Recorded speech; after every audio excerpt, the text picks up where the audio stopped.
द्रौपदी का पुत्र अंधा।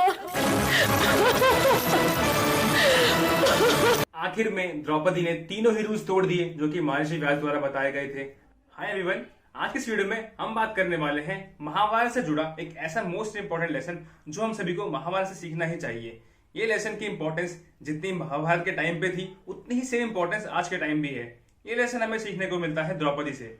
जैसा कि आप सभी जानते हैं, द्रौपदी महाराज द्रुपद की बेटी थी जो कि पांचाल रीजन के राजा थे।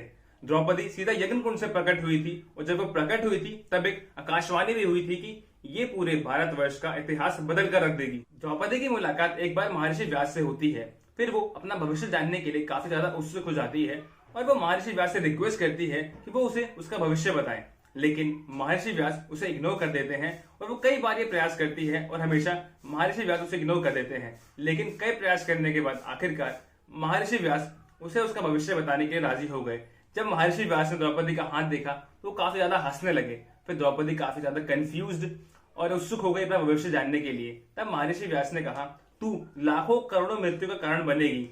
ये सुनकर द्रौपदी काफी ज्यादा निराश हो गई। फिर उसने महर्षि व्यास से इसका सोल्यूशन पूछा। तब महर्षि व्यास ने द्रौपदी को 3 रूल्स बताए और कहा ये 3 रूल कभी मत तोड़ना। जिसमें कि पहला रूल ये था, never make fun of anyone, यानी कभी भी किसी का मजाक ना उड़ाना।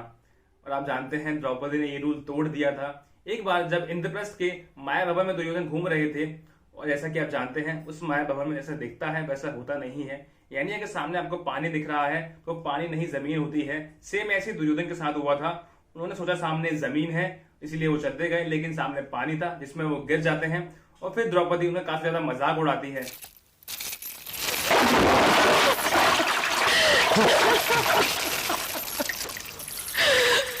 इसके बाद महर्षि व्यास ने कहा, अगर तुमसे पहला रूल टूट जाए तो सेकंड रूल कभी मत तोड़ना। और सेकंड रूल ये था कि जब तुम किसी का मजाक उड़ाओ और फिर वो तुमसे उस मजाक का बदला ले, देन नेवर गेट ऑफेंडेड। जैसा कि आप सभी जानते हैं, युधिष्ठिर के द्रुतक्रीड़ा में हार जाने के बाद दुर्योधन ने प्रतिशोध यानी रिवेंज लेने के लिए सारी ही सीमाएं पार कर दी थी। जहां पर द्रौपदी का वस्त्र हरण किया गया, जिसका द्रौपदी को काफी ज्यादा बुरा लगा, यानी वह लगना भी चाहिए था। द्रौपदी इस बात से बहुत ही ज्यादा ऑफेंड हो गई थी और वो इस बात का बदला लेना चाहती थी। आप तो धर्म के प्रतीक हैं। आप चाहे दुर्योधन और दुशासन को भले ही क्षमा कर दें, परंतु मैं नारी जाति के स्वाभिमान का प्रतीक हूं।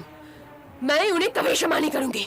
इसके बाद महर्षि व्यास ने कहा, अगर तुम पहले 2 रूल तोड़ दो तो थर्ड रूल कभी तोड़ना। और जिसमें कि थर्ड रूल ये था, if you get offended then never make any commitment, यानी जब तुम्हें किसी भी बात का बहुत ज्यादा बुरा लगे तो कोई कमिटमेंट मत करना। लेकिन कर्ण, दुर्योधन, दुशासन, मामा शकुनी के इस बुरे व्यवहार की वजह से द्रौपदी काफी ज्यादा ऑफेंड हो गई थी। फिर द्रौपदी ने प्रतिज्ञा ली कि जब तक वो अपने बालों को दुशासन के लहू से नहीं धो लेती तब तक वो अपने बालों को नहीं बांधेंगी। ये केश तब तक खुले रहेंगे जब तक तुम में से कोई अपनी अंजुरी भर दुशासन की छाती का लहू लाकर मुझसे ये ना कहेगा कि पांचाली, ये लो दुशासन की छाती का लहू और इनसे अपनी केशों का अपमान धो डालो। And you know what happened next? Rest is history. Similarly, I think ये 3 रूल्स की इंपॉर्टेंस जितनी उस टाइम पे थी उतनी ही सेम इंपॉर्टेंस आज के टाइम पे भी है। तो मैं आप सभी से रिक्वेस्ट करूंगा इन 3 रूल्स को जरूर अपनी लाइफ में फॉलो कीजिए और इन 3 रूल्स को कभी मत तोड़ना अपनी लाइफ में।